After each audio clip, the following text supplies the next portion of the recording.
Hello and welcome to episode 3 of Sing Joyfully, a video and podcast series about sacred music in the church. I'm Mary Grahame. I am a laywoman and choir member at the Cathedral Church of St. Paul in Detroit, Michigan. And I am here once again with Jeremy David Tarrant, our organist and choir master. Hi, Jeremy. Hello, Mary Grahame. How are you today? I'm well. It's hot, but I'm well. How are you? I am well air conditioned. Let's put it that way. I make it a practice Lucky of not you. going outside. So yeah. Good to hear it. Well, today we are talking about plain chant psalms. We are continuing our series on psalm singing, and we are reverse engineering the timeline. Last week we talked about Anglican chant, which grows out of the plain song tradition, and this week we're talking about plain song. So it's like we're Doctor Who, time travel, woohoo! Right. And especially right now, I feel time. We all have learned over the past few months, time is a meaningless construct. Yeah, exactly. So let's talk about plain chant. I mean, to start off, what is it and what's the history? Well, we really did go backward, didn't we? Because last time we were talking about Anglican chant, which grew out of the plain chant tradition. The plain song or plain chant, or you might call them Gregorian psalm tones, are probably the oldest liturgical music that we have in the Christian church, and in some way can be traced back to the liturgical music in the synagogue. There are traditionally 8 different psalm tones in the plain chant repertoire, and it's sort of a similar structure. Well, not sort of, it is a similar structure to what we were talking about with Anglican chant, where one has the intonation, or some people call it the incipit, over which the first pair of syllables is sung, then a reciting note, and before the asterisk, as you would see it printed in the prayer book, that indicates the end of the first half of the psalm verse, you have what's called the mediant cadence, or cadence at the middle point. Then the second half of the psalm verse begins with a new reciting tone, and then the verse ends with the final cadence. So it's a similar structure. And psalm tones were, continue to be used for psalm singing in the English church well into the 18th century. And then, as we noted last time, a lot of places were singing them in 4-part, harmonized versions. And that's where Anglican chant itself began to develop. And as Anglican chant became the norm, the psalm tones weren't used as much until this big revival of plain song in the mid part of the 19th century. And that really took place mainly in parish churches in England. The cathedrals and collegiate chapels continued to use Anglican chant as the norm for psalm singing. So there's a little bit about what it is. Yeah, very, very old tradition. That is some old music, right? Some old music. Yeah. And I mean, we talked about this a little bit in our last episode, the connection that one can really feel to history and to the communion of saints. We have this tradition of the communion of saints, of everybody who has gone before us is still in touch with us, in certain ways. And very often we talk about that, through the Eucharist, but at least for me personally, it's also very much through the old music, to be singing a psalm tone that a convent or a monastery was using in the year 500 or something. That's just cool. Exactly. I mean, we often talk to the choristers about those kinds of things. I mean, take an everyday anthem such as like Tallis, If Ye Love Me. I mean, it's obviously quite a hit because we've been, singing it for 500 years. So. Exactly. Can you tell me a little bit about how we use plain song at the cathedral? Yes. So as I was saying in our last episode, the choir sings the psalms to Anglican chant in the principal service on Sunday morning, and at choral Evensong. However, I kept the tradition that my predecessor had set, in that we use plain song or plain chant psalms, plain chant for psalm singing, I should say, in Lent and in Advent. That really is to help denote the differences in the service during those seasons.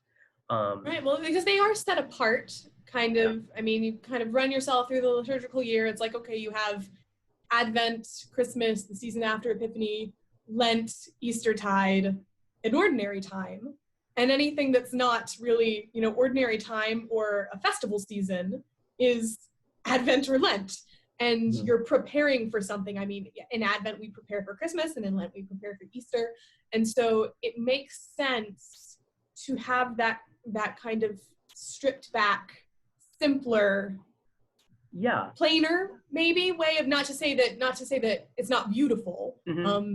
Plain singing can be very beautiful, and we often talk about how unison singing is difficult. Unison singing is difficult, but what something you said about something plainer being rather beautiful, I mean, it really is one of those situations where I think more often than not, something that is beautiful in music is really really comes from the most simple set of circumstances, that sometimes the beauty is derived from the simplicity, Absolutely, and it fits the tone both in terms of penitential seasons, and I know not everyone likes to think of Advent as a penitential season, and it doesn't have to be, but it is a season of preparation, and certainly we sing other music that often has a sense of like cleaning house. Sure. There's the anthem "People Look East." There's a verse that says, "Love, the guest is on the way." And so we think about cleaning house a bit. Yeah. There's something about that just fits with plain song for me. And then in Lent, everything, I mean, you look around the church and visually, the dressings for the altar are much simpler. We have a wooden crucifix instead of our usual gold altar cross. And so then the sound matches the sight. And I know for me, certainly, that's a very effective liturgical experience and form of worship when those things happen. Yeah, exactly. Also in Lent, in the Eucharist, we have not only the psalm, sing the appointed psalm between the first and second lesson, or the lesson in the epistle, but in Lent, we, instead of a hymn, which some people would call a gradual hymn or sequence hymn between the epistle and the gospel, we sing what's called the Tract. The Tract is not, I mean, you won't find a lot of places that do that today. The Tract was meant to be in place of, the gradual or sequence hymn, or the Alleluia. Some places use an Alleluia verse in that spot. But of course, an Alleluia verse would not be appropriate in Lent or Advent. And so we sing the Tract. The Tract is a group of psalm verses, usually not a whole psalm, unless it's perhaps very short. That is appointed for that motion from the epistle or second lesson to the gospel. The Tract is always sung either to the second psalm tone or the eighth, only to those two. And the name Tract, it's derived from the method of singing, which is traditionally very long and drawn out. I'm not sure that we always do it in that fashion, but several years ago we began singing the Tract at that point in Lent, and that's another way in which we sort of change things up in that season. Absolutely. What do we do at Evensong? At Evensong, I tend to, more often than not, retain Anglican chant for choral Evensong, even in Lent. However, we talk about the penitential season, but there are some other places we use them. One of my favorite spots is at the Easter Vigil. Those psalms that reflect and comment upon the lessons from salvation history at the beginning of after the Exultet. And if you've not experienced that here at the cathedral, I highly commend it to you. It's one of my top 5 favorite services of the year, because there you are in the only light is coming from the Paschal candle and those tapers. And the cathedral, well, and the choir is reading the Psalms only by the light of candles. Like, I don't know, for people who haven't sung in the choir, who might be watching this or listening to this, if you've been to Easter Vigil at the cathedral, and if you haven't, once we are allowed to have it again for public health reasons, please, we would love it if you joined us. But those of us who are up there singing the Psalms, there is no overhead lighting. We are reading by the light of fire, and it is so cool. It's pretty organic, yeah. But you know, the space itself, the cathedral itself seems so much more vast in that kind of lighting. But anyway, you can't see the ceiling. Yeah, those the psalms sung there are particularly. I mean, to sing those to plain chant, I think is an absolutely fantastic experience, and one that draws the worshiper in again, almost through its very simplicity. There are many places that don't sing the psalms there. They will sing anthems or hymns. To me, I think our space and the way in which we conduct that liturgy, it really is perhaps more effective to sing the appointed psalms. But there's an example of course where we sing the psalms to plain chant as well. Yes. I should say that. Well, and I think it makes. Go ahead. I was just going to add, you might see the term antiphon when you're reading about plain song psalms. In some traditions, an antiphon or refrain would be sung before and after the psalm, and sometimes after certain verses in the middle of the psalm. So that's a part of it as well. Yeah. You were going to. I was just going to say, going back to Easter Vigil, I think that having the Psalms in that section of salvation history, where, if I'm not mistaken, all of the lessons are from the Old Testament, I think it helps with the continuity of the story, because so much of Easter Vigil is, this progression. We process in from the back to the front. It's about the progression from darkness to light, and then the progression of, very often the first reading is creation. And how have we got where we are? And that's a story that we tell every year, and it's my very favorite service. Yeah, I think also it should be noted that while the plain song psalms would, we tend to sing them almost exclusively unaccompanied. One thing we've started doing in Advent is to have handbells, either as sort of give the tone, or maybe a cluster or chord of them at the midpoint. There's various ways to do that. So that's something we're doing in Advent, and sometimes to have the psalm accompanied by the organ, maybe with an improvised accompaniment, but only giving a different color to it,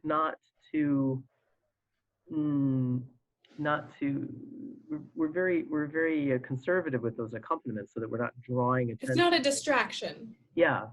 It's meant to enhance.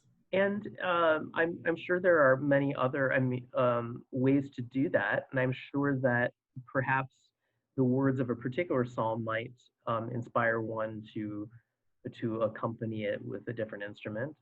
I mean, certainly in ancient times they were accompanied by stringed instruments, and, so they aren't always not always unaccompanied. Yeah.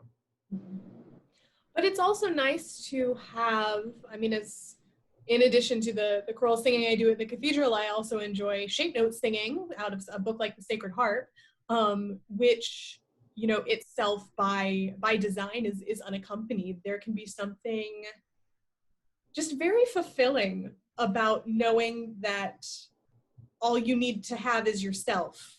As long as you've showed up, you have enough to work with, to make music with. And actually, for wildly off topic, but still related, is the reason that the Sacred Harp is called the Sacred Harp is that's your voice. That's what the Sacred Harp is referring to, is it's the one instrument God gave you when God made you a body. And you carry it around with yourself. I didn't know that. So. That's interesting. I didn't know that background there. And man, do the people who put together the Sacred Harp love them a psalm text. Yeah, right. A lot of continuity there. Maybe we'll do a special episode later. When we were talking about Anglican chant, we talked about the pointing of the text, how the text looks for the choir or whoever is singing. Just like with Anglican chant, where there are some symbols that help us organize the text with the music, there is pointing in the plainsong psalter too. It's not the same set of symbols, but it's, again, it guides the singer to where syllables go. Where does the median cadence begin, on which syllables that as well. So what the choir would have in front of them is a line of music that is a reference for the chant, and then the text below it, to know how to sing it as well. Yeah. Was there anything we've missed? Anything you wanted to talk about that I didn't cover? All of these things, gosh, it would take episodes to, I mean, we're doing quite the overview here. You were talking about survey level. Yeah, you were talking about the beauty of the simplicity. I'm not sure that anyone in the choir would call the act of doing it simple. It takes quite a bit of effort and experience to sing them effectively. One practical reason for using both Anglican chant and plain chant is that purely an educational one. The choristers then become well versed in both traditions. Not only the choristers, but the adult singers as well. Also the rest of us. Yeah. So that there are our choristers. And one of the things I'm really pleased about is our choristers get quite a broad and rather complete education in that as well. Absolutely. So yeah, I think our next time we're going to talk about going back to just the texts themselves and talk about translations, current translations, previous translations, and all that. So I'll look forward to that. Exactly. Yeah. So we'll look forward to that. And to those of you watching and listening, watch this space. We'll have that ready when we have it ready for you. So if that's everything you've got, I'll do our roundup of where to find us on the internet. Yeah, great. All right. So we are on Instagram at St. Paul's Detroit. That's St. Paul's with no apostrophe, Detroit. We are on Facebook at Cathedral Church of St. Paul, Detroit. We also have a separate Facebook music page. Our podcast, which you may be listening to this on, so you might have already found, is the Cathedral Church of St. Paul. That is also the name of our YouTube channel. And our SoundCloud is Detroit Cathedral Choir. We encourage you, if you want to hear what the choir sounds like, I would say when we're at home, but actually when we're in church, which we all miss very much, if you want to hear what we sound like, hop on over to the SoundCloud. The cathedral website is detroitcathedral.org.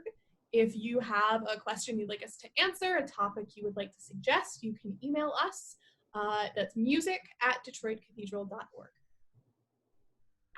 Thanks, Mary Graham. Yeah, are we going to hear a psalm on our way out? Oh yes, we are. So I don't know which one it is, but it is the Cathedral Choir singing a psalm using one of the plainchant psalm tones, and I think you'll see a slide too of what it looks like in the Psalter that we use. So enjoy. Choir's eye view. Right. Yeah. And this was great. We'll talk to you soon. Okay, take care, Graham.